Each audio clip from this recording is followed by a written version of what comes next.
Good afternoon and welcome to this, which is the last afternoon session of our conference. This particular session is on human rights and personal storytelling, new contexts, new critiques, new narratives. Our first speaker will be Alison Ravenscroft, who will be speaking on An Autobiography of Whiteness, Writing Toward a White Feminine Eye. She teaches Australian and American literatures, modernism and postmodernism, and literary and cultural theory in the English program at La Trobe University in Melbourne. Our second speakers are Kay Schaffer and Sidonie Smith, who will be speaking on human rights and narrative lives revisited. Of course, the revisiting here refers to their very important book of a number of years ago on the related subject. Kay Schaffer is an adjunct professor in gender, work and social inquiry in the School of Social Sciences at the University of Adelaide and at the Hawke Research Centre for Sustainable Environment, University of South Australia.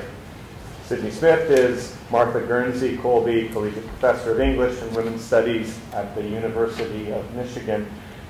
They will be delivering a joint paper, so we will actually have two papers here, and both papers will probably run a little bit longer than the 20 minutes, but because we have two, we will actually probably have more time for discussion for these papers than we may have had for many of the other sessions. I'm very much looking forward to hearing both of them.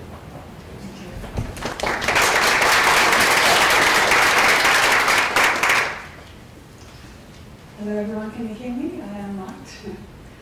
Okay. My work and this particular paper addresses itself to questions of the ethics of our practice, the ethics of biography, autobiography, and the archive. And these are questions that have come up quite a few times in sessions that I've been present at over the last few days, in different forms, but in ways that I think speak to some of the questions I'm interested in.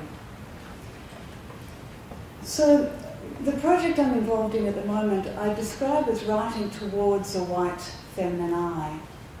How to write a white feminine subjectivity and I in this country now. How are we composed in relation to the colonising impulse? What has it made of me? How to write of myself, inexplicably bound as I am to my others, and crucially to my Indigenous compatriots.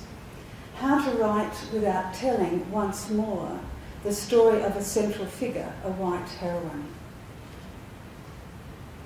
The answer I keep arriving at concerns aesthetics, aesthetic form. The important issue, it seems to me now, might be not what story of a white femininity we tell, but how to tell it. How to relinquish the push for realism, for accounts that aim to fill in all the gaps, to smooth over the as yet unknown. If we could find another way to write, we might find another path to live in this country. This approach emphasises modes of writing, that modes of writing will need to be invented before we can write a different story. A mode of writing in which might be discovered the not yet known, and if not discovered, if not found, then at least pointed to as a possibility. That is to say, a new femininity, and of course I could speak of a masculinity as well. There's nothing peculiar about the feminine subject in this. It's just that I'm trying to approach the task of writing myself. It's to say that a new femininity, a new whiteness, must come out of cultural practices such as writing. It can't precede it. By that I mean it doesn't exist waiting for representation. We will find this new white Australian feminine eye, I suggest, not there already, not available to be positivised in the text, but rather in a text's aporia on one hand, and its excesses on the other, its accidents and errors. So if writing is performative, if it makes what it marks, then the old modes of writing ourselves and this country risk making again the same old story, reiterating the old ideals. So what kind of writing is it that could interrupt that story, resist the performance of a white femininity that we already know, resists our own desires to be pleasured again by a figuring of our own self-idealizations? The writing I'm suggesting might be able to do this work will be a writing that foregrounds doubt about who we are and where we are, in what country and in whose country we are formed. I don't mean, though, by this a vocabulary of doubt, but an aesthetics, a form of writing that aims at the production of doubt in the writer and her reader. Given that aesthetics means feeling, then what form of writing is it that can produce feelings of doubt and unsettlement in reader and writer? Now, these aren't new questions, but they matter in Australia because what I would argue is a very Australian reservation, I think even we could say repulsion, concerning any discourse about artistic practice that privileges aesthetic form over content, and a great unease about artistic practices that work with the unexpected and with the inarticulated. I think this is very clear when we look at white Australian critical approaches to Indigenous sign textuality, for instance.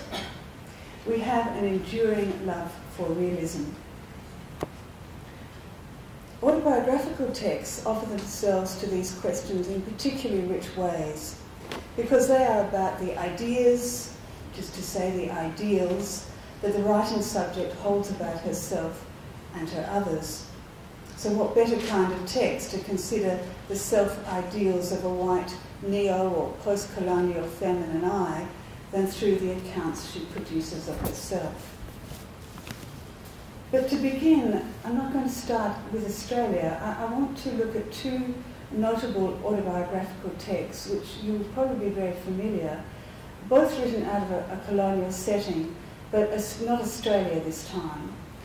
Instead, Algeria under French occupation. Then I go on to make some, I think, outrageously broad claims about white Australian women's autobiographies. The first autobiographical text I want to look at is Marie Cardinal's The Words to Say It, first published in French in 1975. It's a text that many of you will be familiar with. I've returned to it for a few reasons. Not only because it is concerned, as I am, with femininity under colonialism, but also because it points to the limits and the possibilities of the words to say it. What the it is that can or cannot be enunciated is a question I want to come back to, but first I'd like to talk about the text's form. Those of you who have read it will remember that the Words to Say It takes a very specific form. It's the form of a psychoanalytic analysis.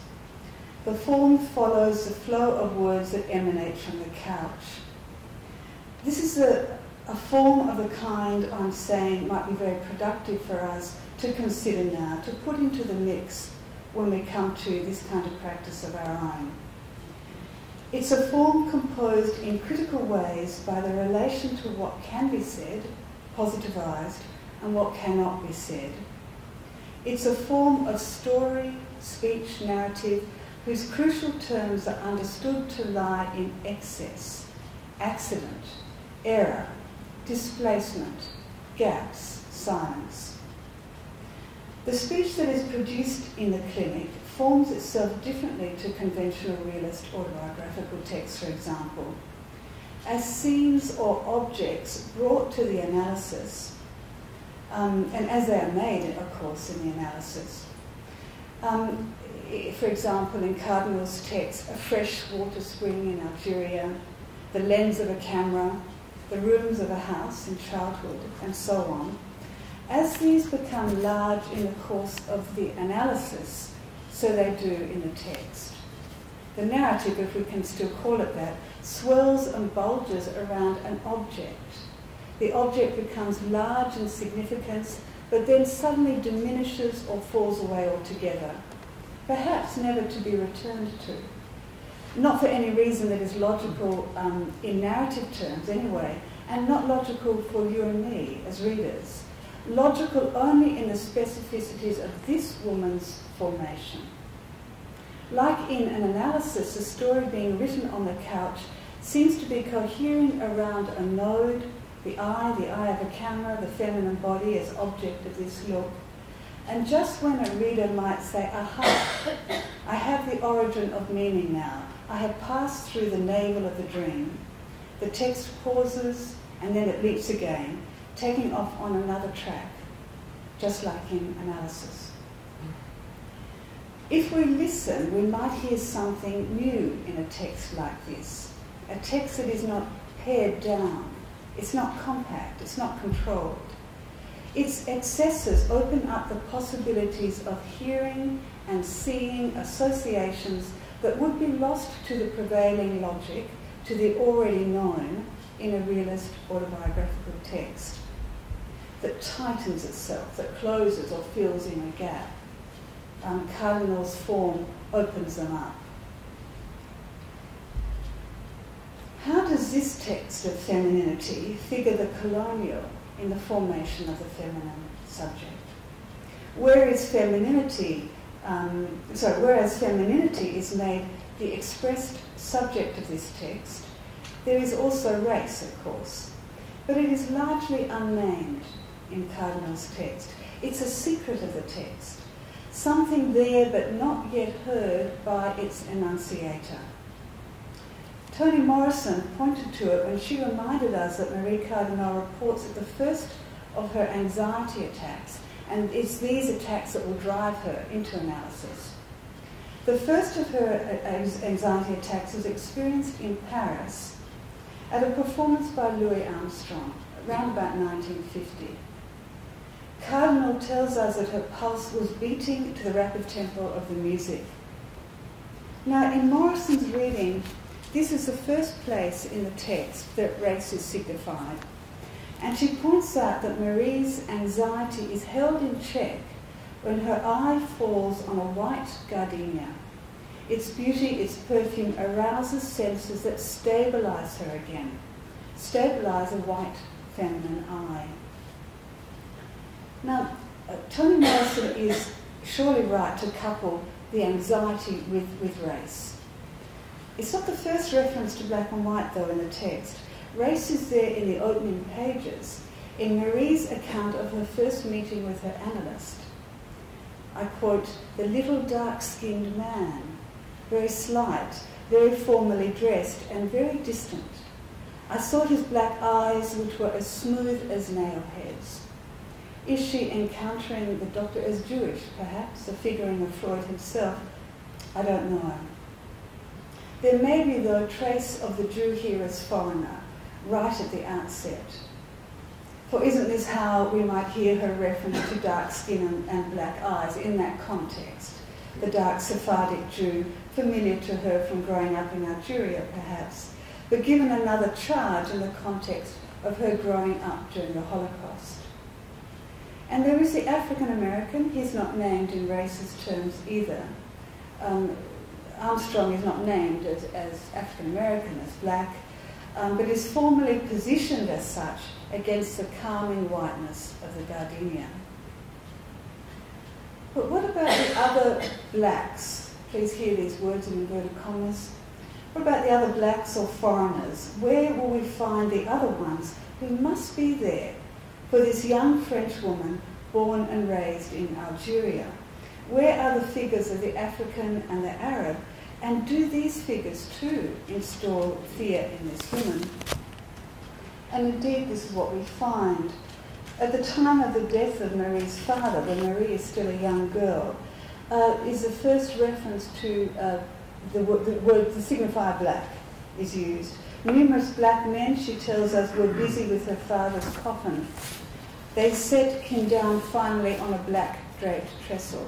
So these men, black in her eyes, they're not specified, are they African Arabs? The text doesn't say, but they are coupled with death. Skin seen as black, paired with funereal crepe. And associating blackness with death is something that can be seen in a lot of Australian women's autobiographical writings, but I'll come back to that.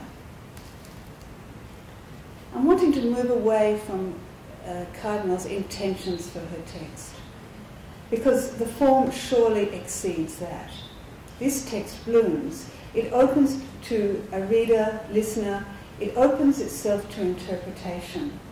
Now, all texts do that, of course. All texts escape, as it were. But this kind of writing invites a reader to read for what has not been articulated, that for which, at least for now, there are no words to say it. For although Marie finally comes to a place where she can speak, indeed where she can write, analysis makes a writer of her, the text is all the same, almost entirely formed around fumblings and mistakes and false leads, when there were not the words to say it, when what it is, this thing as she refers to it, cannot be spoken of directly. So I want to go back then to Louis Armstrong and his trumpet. Morrison says it is the African American to whom Marie responds in terror. Yes, but this thing she encounters, this difference that terrifies, where is it carried? In the body of Armstrong, on his skin? In the timbre of his voice? Perhaps, but might it be carried in the form of the music itself? The traumatic, panic-provoking encounter seems to be in the encounter with the surprising sounds of Armstrong's jazz. These are sounds that she could not anticipate, could not codify. Armstrong, she says, was going to improvise on his trumpet, to build a whole composition in which each note would be important and would contain within itself the essence of the whole. The sounds of the trumpet sometimes piled up together, fusing a new musical base, a sort of matrix which gave birth to one precise, unique note, tracing a sound whose path was almost painful, so absolutely necessary had its equilibrium and duration become, it tore at the nerves of those who followed it. The young Marie cannot fully anticipate the music. Isn't that the nature of any improvisation, but certainly of jazz? She does not know in advance the trajectory the notes will take. What would Armstrong say with his trumpet? Could it be then that what terrified her was Armstrong's musical form, the unfamiliarity of his art, which so very clearly could enunciate itself and in its own language? Armstrong trumpets his difference from her. What is significant for me about Cardinal's writing is that she is in the register of feeling. Felt bodily, it moves her. She runs. When she has a panic attack, she runs. Her heart runs too. And the text offers this without closing the circle of interpretation. The story is told to us even though she doesn't seem to know at the time, when she's running, what she's running from. That she is running it from a racialized other, from his unique note, and she is running from the uncertainty that this raises in her.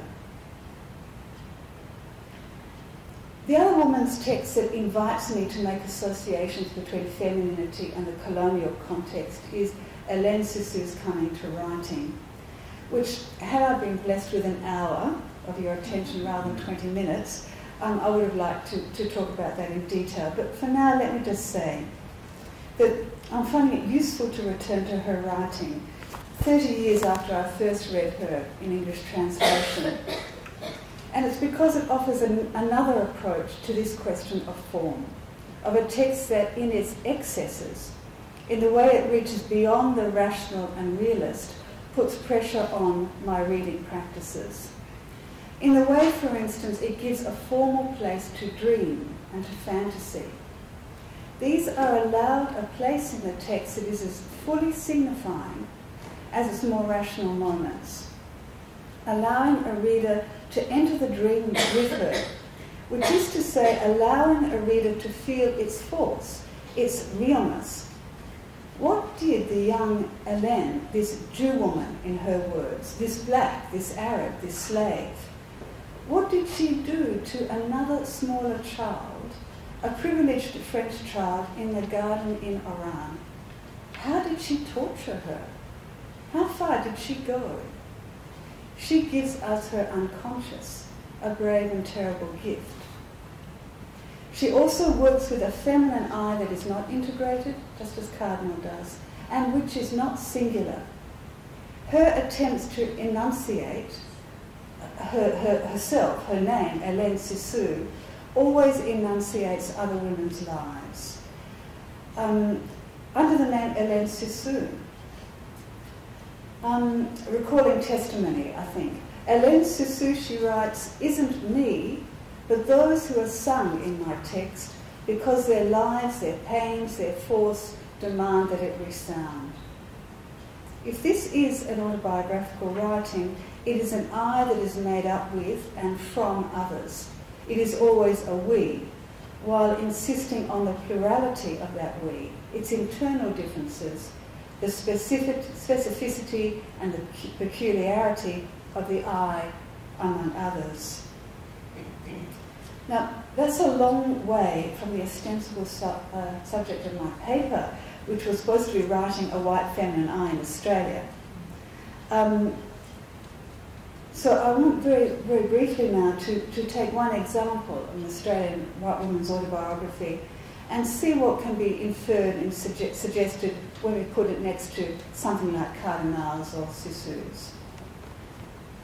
So for economies of time, I can only make the most condensed summaries of a field, and it's a famous Australian Judith Wright, her autobiography, Half a Lifetime, that I want to briefly look at. This is not because this text can be singled out. It's not exceptional, but typical. Judith Wright's text of herself rehearses the standard terms of Australian white women's autobiography. These are texts that aim at the rational, the integrated I. The vocabulary is to me surprisingly anachronistic. You're all going to be able to come up with examples that are exceptions to the case, so we'll see how that goes in question time. But as I said, I make some outrageous claims, which they're only claims at this stage. What I find in these autobiographies, I'm thinking, for example, of Jill Kirk Conway's autobiography, but more recently of a younger generation, Kim Mahood's prize-winning Craft for a Dry Lake, and there are others. There's a vocabulary of Australian historical discourses. We have the Depression, billy cans and the bush, horses, cattle, sheep and dust, battlers, blocks and soldiers' settlement schemes, a romanticisation of economic deprivation and creative adaptation, born of necessity. When these women come to figure the racialised other under conditions of colonialism, what do? There's a fairly narrow range of possibility. In one, there is a white feminine heroine with her Aboriginal shadow, a modern-day Donna Quixote and her Sancho Panza, crossing the great plains that are now the Central Desert. In another, the Aboriginal figure is not figured even as a shadow, but as a shade, a phantom, a figure of death. And the third, perhaps worse still, indigeneity is entirely erased. For these seemingly anachronistic narratives still prevail. They are to be found in the most unlikely places, including those places where a white feminine writing subject aims at their undoing, hence, no doubt, in the one that I'm trying to do myself. Judith Wright's autobiography falls into the second of these typifications. There is in her narrative an almost exclusive pairing of Aboriginality with death. The Aboriginal is wiped out, she says. There are none left. All that remains is a fragment of their song clutched in the hands of the great broken tree. When Aboriginal men and women are present, they are a dark background of sorrowful faces, gentle, dispossessed and silent. This is a refrain of her autobiography. It is a text of grief, loss and mourning, one that closes off from view the Indigenous lives that continue, however vulnerable and fragmented. She utterly erases the Indigenous from the country, not from her text. It's not that kind of elision. The Indigenous peoples are there in her text, but only ghosts, shades, phantoms, or dead, massacred, forced off cliff tops at Niggers Leap. 2 points to make very quickly. First, this absence of Aboriginal people from the country, interestingly, does not disrupt the realist conventions in which she is writing her autobiographical text. The stories of Indigenous suffering at the hands of whites and their ostensible absence from the country she describes is not given a formal part in the text. The story of a white feminine eye and her history, the story of her forefathers and mothers, presses on. It can keep going, repeating the old story, with the figuring of Indigenous absence merely interludes in a conventional realist autobiography. Wright cannot let the indigeneity disrupt the narrative forms she has decided on. So the white woman remains so very familiar to us. Nothing new is produced, there is no new vision. The second point, and this is that this absence and dispossession works to produce her in ways that she does not know quite herself. In her autobiography, she says, "Autobiography is not what I wanted to write," but she writes it anyway.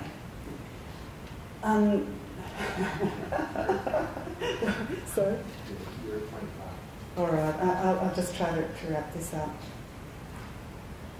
What I want to point to you in Judith Wright's autobiography is 3 homonyms. Write, write, and write. What Judith Wright does in her autobiography is indigenize herself. She can't write her autobiography because she's not Indigenous. She continues to write an autobiography. How can she do it? By indigenizing herself.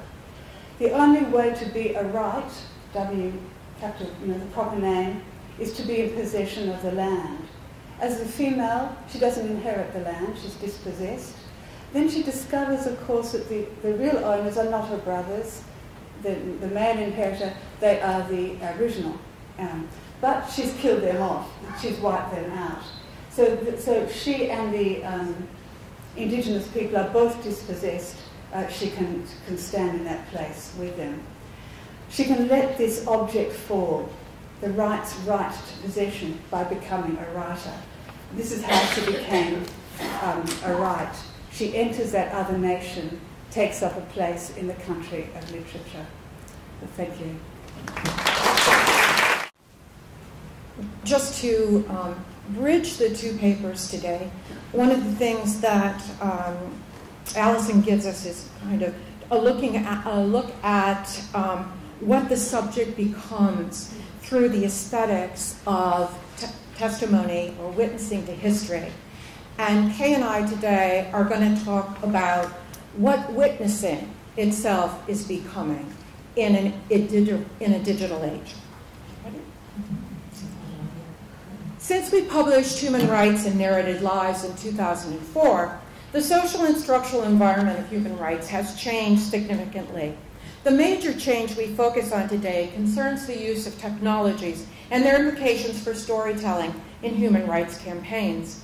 These technologies, when deployed in the pursuit of social justice, affect every dimension of political organization, including modes of transmission, breadth and speed of information flows, rhetorics of appeal, cultures of reception, and mobilizations of rights claims.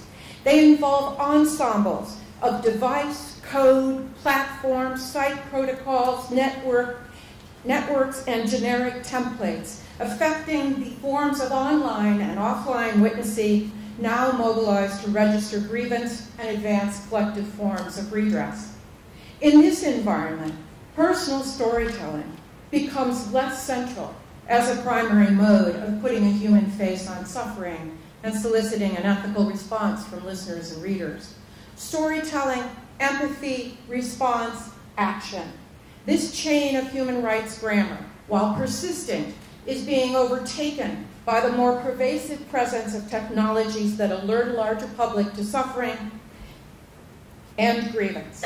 This shift demands a different approach to the concept of narrative and its multiple uses in human rights arenas. So, how might technologies of self-presentation and communication bear on witnessing in the global arena of human rights activism? We start by considering 3 kinds of technologies and their effects. Then we turn, in the second part of this paper, to a case study of current rights activism in China.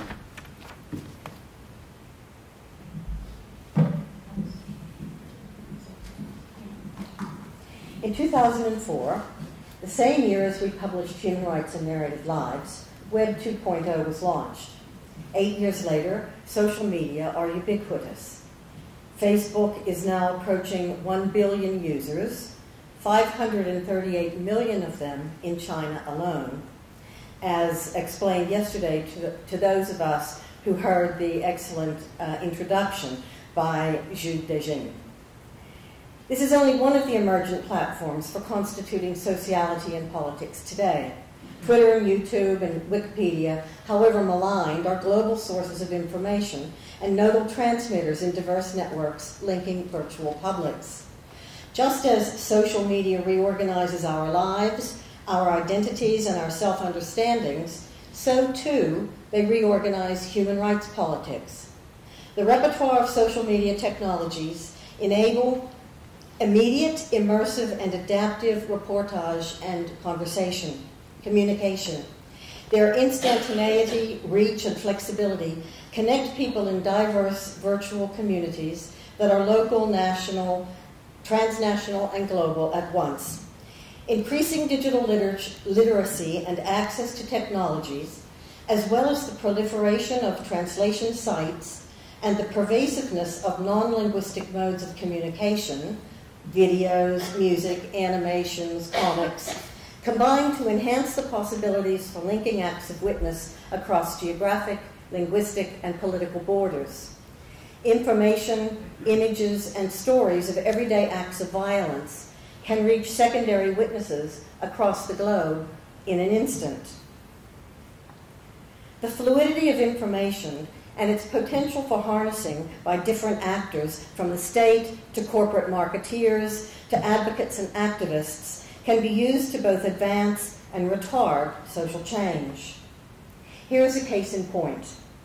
In 2009, 2 Azeri youth activists and bloggers were arrested and detained for expressing widely circulating dissident views against the government. Outside Azerbaijan, activists saw the blogging as a force for revolutionary potential. Inside the country, the government cleverly responded to protests by deploying an economic measure aimed at diverting the people's anger away from government policies. It reduced the price of eggs to garner community support in opposition to the bloggers' cause. It then labeled the bloggers as mentally ill and arrested them. Amnesty International took up the jailed dissidents' cause, and now both men are studying media at SOAS in London. This example suggests how a multiplicity of forces intersect, obviating any easy judgments about the participatory potential of social media in the service of social change. Remote sensing. Remote sensing technologies provide another tool for detecting and monitoring human rights violations and publicizing those violations to the global public. We need to think of remote sensing as a technology through which governments and police seek to control and monitor people for the purpose of surveillance, drone warfare, population control, and the like. But it is also true that anyone at a computer terminal or linked to the internet can turn surveillance techniques into tools for detection and intervention in sites of violence. Moreover, remote sensing technologies enable activists to circulate visible evidence of large-scale protests and events across the globe in locations where state media may control what kind of information reaches the outside world. Thus, sensing technologies can be used to link people through collective identities and acts of solidarity. In other words, it works in very complex ways. The next one is, the third, is hacking. Hacking is a particular form of activism that challenges both democratic and authoritarian modes of state power. There are multiple players in the world of hacking. There are hacktivists, cyber anarchists, renegade youth, media conglomerates, and state apparatuses. Perhaps the most recognizable example of large-scale hacking in recent times is WikiLeaks, under the leadership of Julian Assange. WikiLeaks uncovered and exposed the faults and flaws in the democratic transparency of state relations, releasing thousands of secret documents across the web to a global public. Hacking can also be used subversively in small-scale antics that disrupt the everyday business of capital and government. Hacking is used not only to expose the graft and corruption of state agents, it is also used with illegal intent to strip people in dispersed locations of identities and assets and to evade personal lives.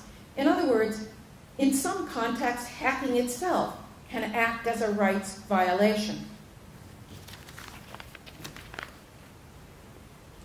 Social media, remote sensing, hacking. These are three features of a global internet environment in which are being deployed in the human rights arena. This environment exists alongside what we called in our book the human rights regime, the discourses, institutions, protocols, conventions, and practices that have linked human rights activists through NGO networks to state-based and United Nations interventions for the last half-century.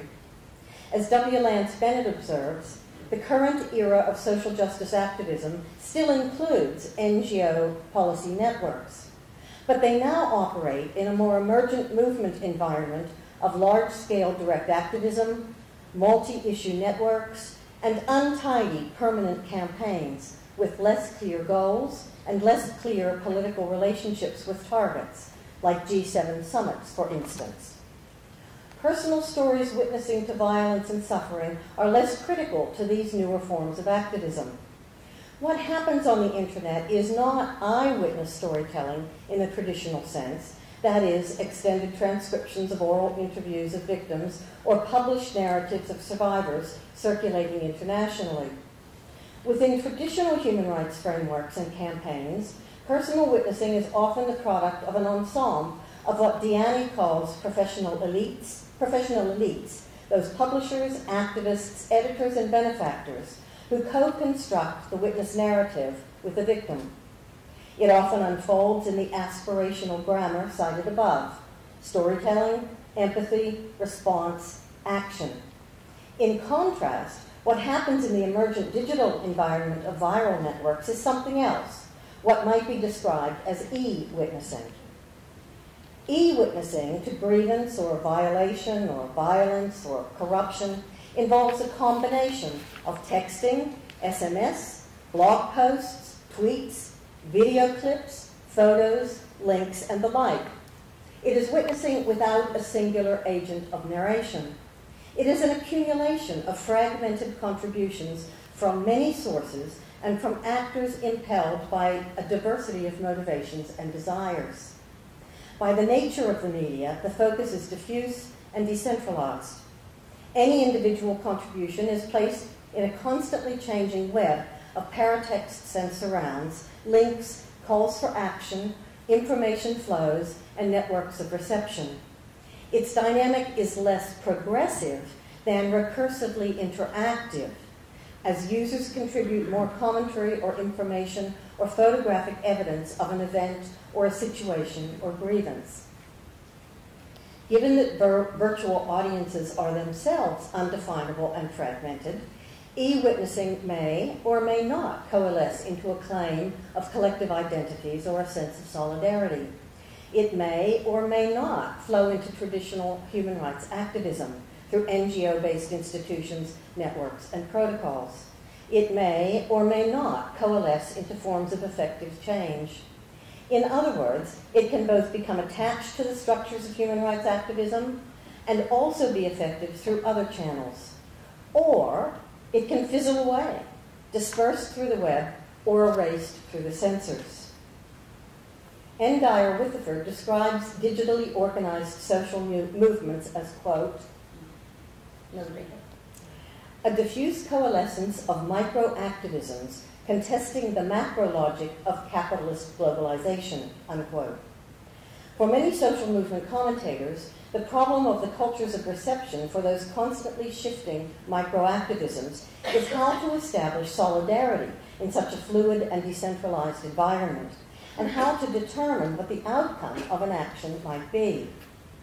The multiplicity of unpredictable responses of and to e-witnessing can lead to fragmentation and can also lead to broader networks of efficacy. So, how does e-witnessing operate in such an environment where there is no linearity of agenda, no prescribed narrative mode, no progressive syntax leading from injustice to redress, grounded in the stable testimony of victims and secondary witnesses? To the case of China.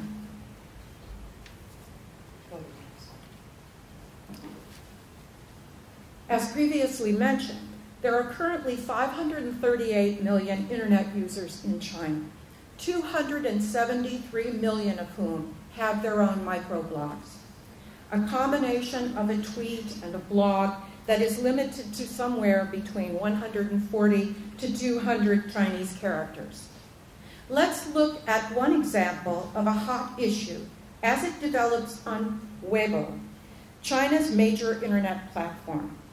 On the 2nd of June 2012, Feng Jianmei, a woman from Shaanxi province in her 3rd term of pregnancy, was beaten and subjected to a forced abortion. Her sister was in the room when the baby was aborted. Angry and frustrated, she placed the baby on the bed beside the mother and took a photograph which she uploaded from her cell phone to the web. She also took a photo of her cell phone which captured a conversation with family members through short SMS messages. These messages had alerted the family that Mrs. Feng was being forced to have an abortion unless she came up with 40,000 RMB, approximately 6,000 Australian dollars, an amount that the family could not raise. The incident went viral, garnering 1 million hits within the first few days and continuing to be a hot topic of concern, drawing ongoing comments by users. User interest led the mainstream media in Hong Kong to report on the incident. So too did Japanese and BBC journalists. Media and microbloggers thus brought attention to the failure of officials to follow their own policies that made late-term abortions illegal, and to their attempts to cover up the evidence. On July 10th, the abortion once again became a hot issue on the internet when the government announced that Mrs. Feng would receive a payment of 76,000 RMB for personal suffering and for the delay of the government officials in recognizing the violation. 5 officials received punishment, 3 were suspended, and provincial officials issued an apology. Forced abortions of this type happen in China. What is different in this case is the immediacy of digital media and its use at a time of violation to put graphic evidence of abuse and government cover-up before the public. Microbloggers and journalists in locations inside and outside China kept attention focused on the case. Bloggers' posts included debates about the one-child policy, about women's rights, about the morality of hospital and government officials, about the gap between the rich and the poor, and about the abuse of this woman at the same time as the first woman astronaut returned from outer space. And we have a clip of a television news that captures kind of this flow and movement of issues. 1号交会对接，如果官方媒体连篇累牍的报道，大陆最大的社交网站新浪微博是它给人酒血不气的。This is not. This case is going to come up in just a minute. So this is another. 流行纷纷借此 Just read the text of the law. 在给沈九写封信中写道：一个控制不了房价和物价成长过快，解决不了大学生就业，没有完善的公民福利保障政策，户籍制度改革销声匿迹，食品安全如同儿戏，政府贪污腐败城管闹市街头，贫富差距令人震惊的国家，居然可以把宇航员送到外太空，足以说明想要彻底解决上述这些问题已登天。网友二线品牌的石英珠也说，发射成功再次证明解决贫困失学儿童问题、全民低保养老、房价下调等有关民生的大事比登仙还难。而最近曝光的陕西安康农村妇女怀孕7个多月被强制临产事，也成为网友攻击的话题。一位女网友在信中说，可以把一个女宇航员送上天，也可以强行做掉一个胸部7月大的孩子。32岁的女宇航员刘洋和22岁的被强堕胎的生父冯建梅，两个女人命运的对比，是这个国家目前陷入到的最好现象。This event, as you can see, garnered all this activity on the web or on the internet. It also became an occasion for backlash of national sentiment, as many bloggers blamed the woman for shaming China by allowing Japanese and British media access to the story. Here is an instance of e-witnessing of multiple kinds. The sisters' initial posts, the journalists' news reports, and the millions of microblog responses put several narratives in motion about this powerless woman in rural China. They evolved out of fragments of text, images, videos, and SMS messages. These actions and commentaries channeled affect into anger, outrage, empathy, and shame. They also prompted an investigation that led to apology and compensation for the woman and punishment for the officials. They circulate through an online environment in which other hot issues of rights abuse and government culpability come to public attention on a regular basis. All these instances reveal the evolution of a participatory public mobilizing multiple discourses around rights issues that affect urban and rural populations and call the government to account in ways that have never before been possible in China. Our second example dates from June 3rd and 4th, 2012, the 23rd anniversary of the massacre at Tiananmen Square. On June 4th, auspicious stock market reports appeared to be commemorating the event, about which there was a total ban which has remained in effect. It was reported that the Chinese stock index for the day fell by 64.95 points, 89 points, interpreted by Chinese bloggers as a reference to the Tiananmen anniversary, 6 for the month, 4 for the day, and 89 for the year of the massacre.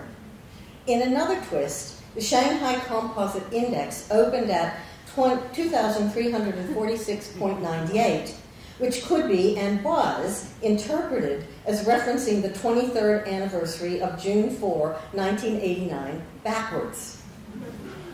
The government immediately censored the stock market numbers and closed down reporting on the exchange, but not before millions of Chinese microbloggers had defied censorship and sent the figures flying across the internet. The excitement about these messages added to the wonderful event that had happened in Beijing the day before. On June 3rd, around 4 p.m., about the same time that the government had sent in the tanks to Tiananmen Square 23 years earlier, the skies grew black and a violent storm rained hail on Beijing. Bloggers immediately began to allegorize the event in terms of a classic Chinese drama from the Yuan dynasty, 13th century.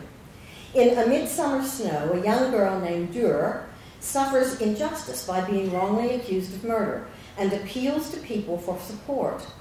Faced with disbelief in her innocence, she predicts that, should she be condemned, the people would see snow in Beijing in July. After her death, snow falls in June. Her grievances are acknowledged by a just judge, and the people read the event as providential. Recalling the drama on many posts, one blogger posted an oft-repeated injunction: President Hu Jintao, please look out your window. The post went viral. In this instance of e-witnessing, ludic play, combined with references to classic Chinese drama and Confucian beliefs, carried the collective memory of Tiananmen through new channels of recovery and enabled a non-political mode of expression to the people in China who have not forgotten about the events of June 4th, 1989, nor forgiven the government. The blog post suggests that the people interpreted the storm as a sign that if the government couldn't speak, heaven had spoken and justice would prevail. It has since been revealed that the manipulation of the stock market figures was most likely the work of hackers, cleverly reading the mood of the people and taking advantage of their capacities to undermine the restrictions of state censorship. This diffuse coalescence of microactivisms in the form of microblogs and hacking turned the stock market event and the freak storm in Beijing into a collective narrative of remembrance that has no I, no consciousness, no psyche, and operates across a force field of intensities, an intersection of dispersed affects, of thwarted desires, and disruptive aspirations within an authoritarian environment. We're coming to the end. In China, the internet is providing multiple platforms through which increasing numbers of people participate in public fora on behalf of rights advocacy. As Jonathan Benny argues in his Defending Rights in Contemporary China, citizens' rights defense campaigns emerging in both rural and urban areas variously advance and promote the rights of citizens and of state and call attention to state repression, thereby developing legal awareness. In the process, the internet shifts from being primarily a tool of state repression to being an effective medium for rights defense. This is one example of how e-witnessing is affecting rights activists around the globe. This emergent phenomenon challenges all of us, but particularly scholars of the humanities, to shift our thinking, extend our interdisciplinary reach, and react nimbly in confronting the speed of change and the scale of online activity, from everyday practices of billions of people across the globe to large political projects for advancing social justice and dignity. It challenges us to act humbly in engaging phenomena that exceed our intellectual grasp. People will continue to experiment with innovative ways to make grievances public and engage netizens in social movement networks that have yet to be imagined. And scholars and activists will adapt new literacies for recognizing and responding to e-witnessing and new modes of cultural analysis to understand how social media intersect with social movement advocacy in a digital age. Thank you. My question is for Sid and Kay. I guess I'm wondering what the role is of the shift from e-witnessing and blogging to then being picked up by mainstream media. What if it's not picked up by mainstream media? Would it have the same kind of force? And how does something get picked up by mainstream media? And can we then go back to some of the paradigms that you've come up with and that people here have worked on, which is the power of the personal story? I mean, it's the young woman with the baby on the bed and her sister, and that seems to me still to fit within some of the paradigms of the personal story and the personal narrative. Well, I suppose when Sid and I started to think about whether or not we could make more general statements about e-witnessing, we decided that at this point anyway, it's probably not possible that you have to be site-specific, because each issue is going to play itself out differently. In China, rural women have had no voice. It's the coming of the iPhone and access to the internet, which has only been available for 3 years, which has enabled any form of abuse or corruption or grievance in rural China to even be articulated. That's the first issue. The second issue is the government has put into the Constitution a human rights clause that allows for rights, what he calls rights defense. And that rights defense enables citizens in rural areas, in provincial areas, to bring their grievances to the attention of the local politicians. There's a lot of social unrest in China, across the country. The CCP is happy to see that unrest addressed on a local level to save criticism being launched against the more general, the Communist Party in general. So it is a kind of a mechanism for venting public ire and anger. That's why the government is allowing it to continue.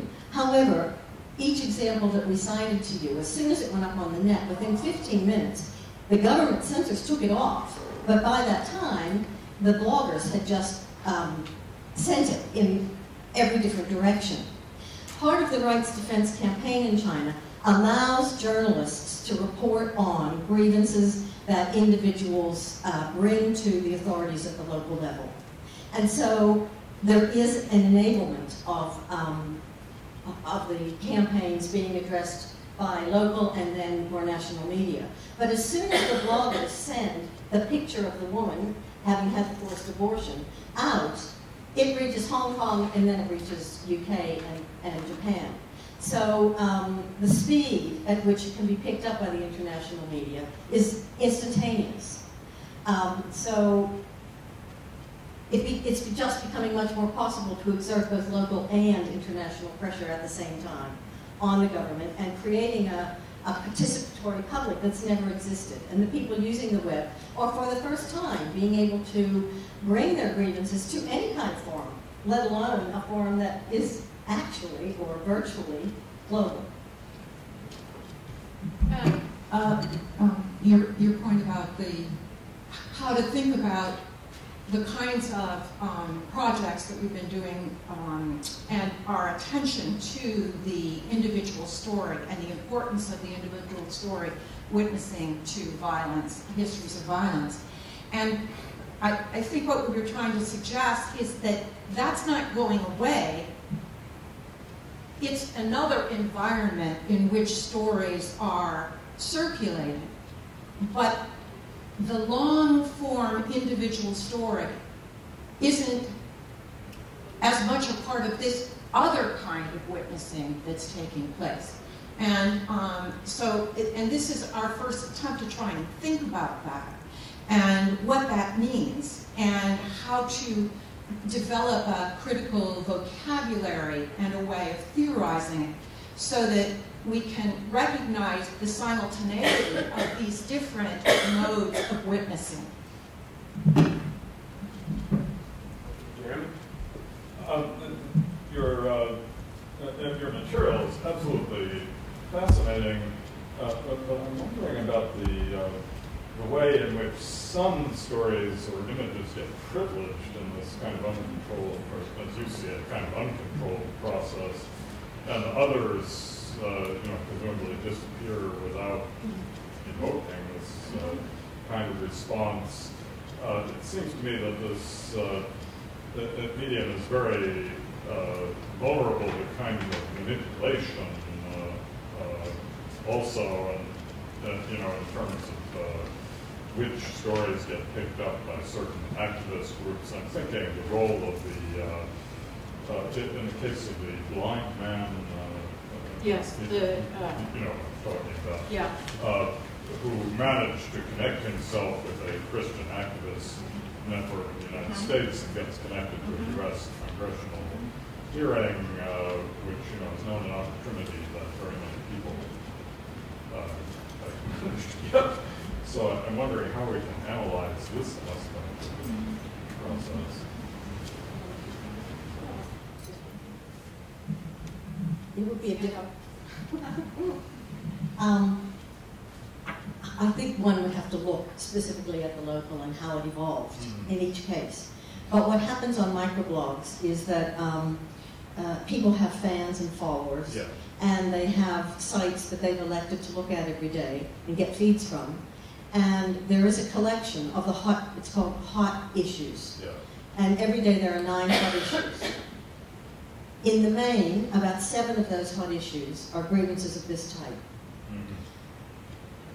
The last time we looked on the web, 7 of them were about celebrities and marriage breakups of movie stars, and that's probably because the government's having an election within 3 months, and so there is a censoring of the hot issues as well. It depends on timing. It depends on how the who's there at the time to take the picture, to create the environment. There is no certainty about this kind of e-witnessing. But that doesn't diminish the effectiveness of the hot issues when they do take off and become hot. Julian? Yes, my question is for Alison. So thank you for your paper, Alison. It really came into contact with some of the issues that have been raised by our discussions about Anke's trilogy in South Africa, and the question of how whiteness might be written and worked through. And what seems to be the case in South Africa is that this is really a time when creative non-fiction is taking up this work. And your paper suggested that this is what will occur here in Australia too. A form of creative non-fiction will take up this work of the white eye. Do you think it might also occur in fiction? I mean, why might it not occur in fiction? Might it be more enabled in fiction in other contexts, do you think? Do you mind if I don't use a microphone because I can't talk without my hands? But nobody Because you can. If I stand up, is that any better? No? I will try to shout. I'm not really arguing that it will only be in autobiography at all. I'm really taking autobiography as my example, because in Australia, I would argue that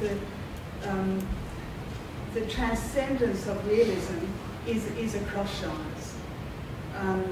In fiction, actually, as much as anywhere else. And so why I'm interested, for example, in Indigenous writing is that, and this takes up some conversations that some of us have been having over the last few days. In Indigenous fiction, I find an insistence on the gap, on that which cannot yet be enunciated. I find it insisted, and yet I find among us as white critics, we keep filling in the gap. We slide over it. The place where our epistemologies can't cohere, can't make meaning, we let that drop. Or we bring that which is strange, we collapse it into our own genres, for example. Magic realism, I would argue, is one of our genres, not another's. So I'm actually putting out, and I have to say I'm so affected by the images of the woman on her bed with the baby that I can scarcely put any words together.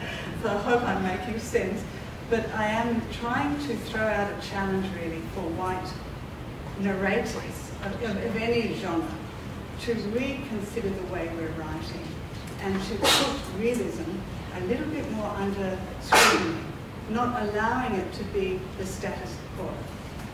And I regard it as an ethical necessity. Don't that? Thank you for your question. We have time for one more question. Anna. It's actually a follow-up question for Alison. I just wondered if you would be prepared to comment on the work of someone like Anita Heiss, who seems to me to be coming kind of at this from a completely different angle, which is through the production of cheap lit. For those of you who aren't aware of Anita Heiss's work, she is an Indigenous author who writes commercial cheap lit fiction, which I now teach in my subject, much to the consternation of my students. But it's partly to get them to think about realism. But I've just wondered in this critique of realism that you're trying to substantiate, whether you see a role for commercial genres which do not traffic in realism deliberately and attract readers who are not interested in realist affect. Whether there is a place for that style of writing as well in the kind of project you're Lovely to see you, Anna. I don't remember when I saw you last, but lovely. Can I just say that part of the, if I can say ethics, if I can insist on the word ethics, the ethical practice might be not to say what Anita Heiss is doing and what her intentions are and what her practice is. To keep reading Anita Heiss, to keep reading Kim Scott, to keep reading Alexis Wright and others, to keep reading, knowing that the reading must go on even when we cannot subject it to our sense making. So there are places where Anita Heiss would say it's not realist. There are places where Alexis Wright says it is realist. Not my reality. So my work in part is turning it back, as we've heard from Toni Morrison, but we hear it in Australia by Indigenous scholars. I am the subject of my dream. If when I read Alexis Wright, when I read Anita Heiss, when I read Kim Scott, that is an autobiographical act.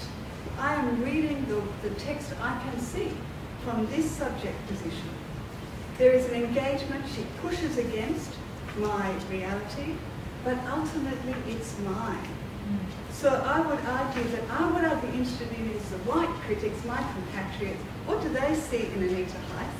And then what does she say is the gap? Because there will be a difference. Now, Alexis Wright's work I'm much more familiar with, and Kim Scott, and Alexis Wright as somebody I have ongoing conversations with. I can see the places where, hey, I thought that really happened. No, it didn't. You know, in her mind, in her scene, it didn't. In another scene, I'm reading it as dream, fantasy, and it's real, and another it's real. You know, there's gaps. And I'm interested in the gap between what white Australians are producing,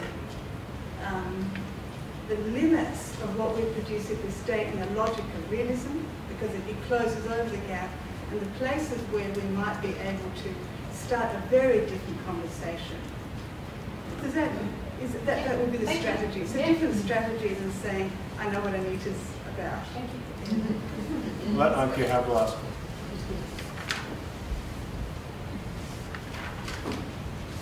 I want to question a bit this notion that if one moves out of realism, that maybe you are ethically more responsible. I've written about a woman who lived in the 1800s, and they moved into the rural areas, and big clashes with black people occurred. But she recorded only the Bible texts that she read that evening, and then her dreams.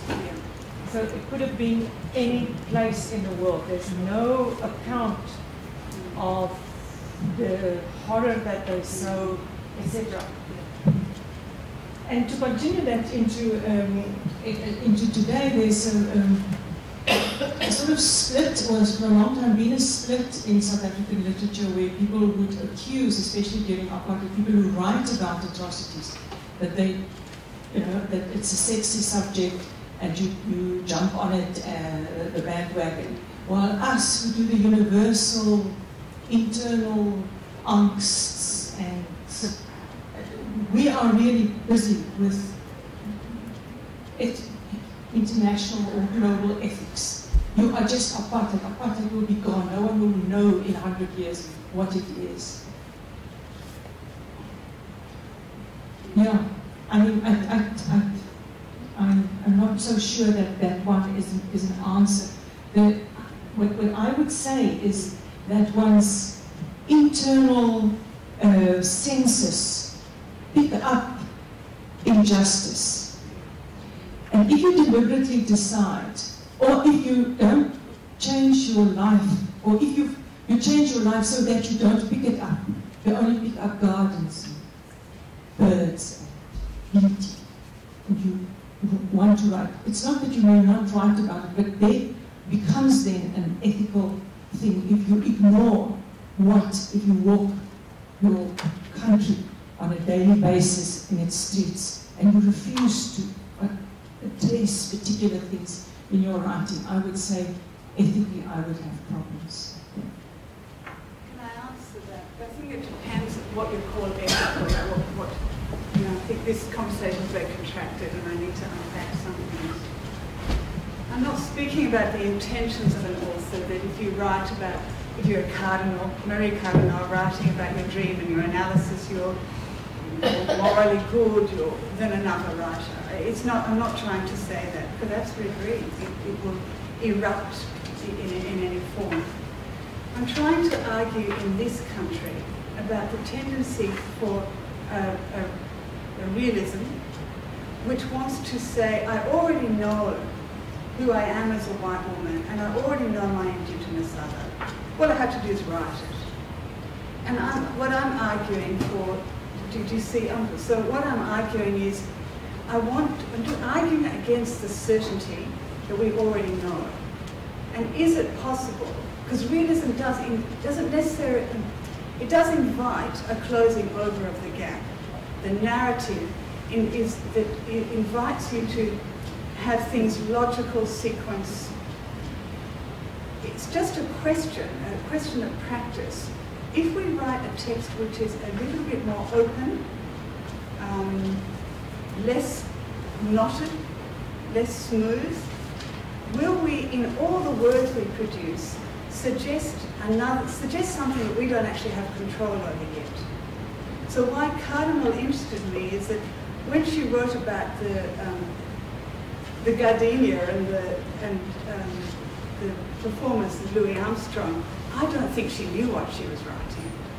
But because it's more open, because it's less, it's tangled, for me reading it now, I can start to make associations which I then take back to myself, not to judge Cardinal, but to say, I can see that there. So it's about trying to unknot the text, rather than suggesting one is morally better than another, because I completely agree with you. There's not necessarily anything more morally sound about one genre or another. So that's yeah. I'd like you to join me in thanking our speakers, and also